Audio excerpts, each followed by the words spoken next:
يطردني ابوي، يريدني مني مصرف، يقول لي لا يوم جمعه اليوم كروف. هو ما يضربك؟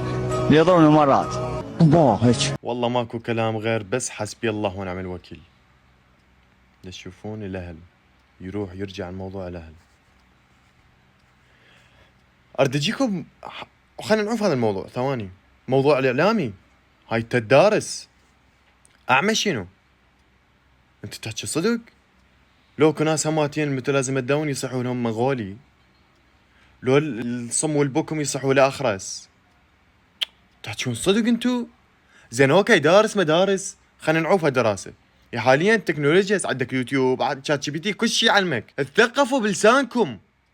اعمى ومنغولي واخرس، انا اسف على هاي الكلام. نرجع على سالفة الاهل.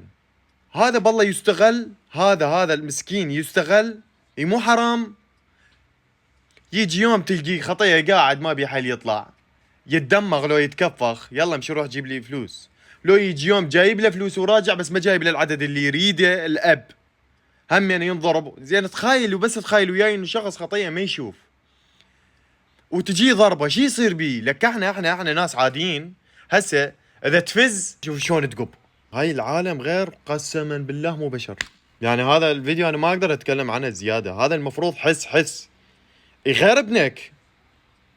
شوف هذا السبب اقول لكم يا اخوان لا تخلفون.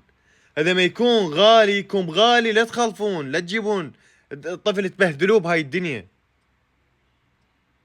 والله على ابو هذا كلش يجيبوه يمكن يلعبون عليه لما يكبر يلا يطلع ديه. حسبي الله ونعم الوكيل والله.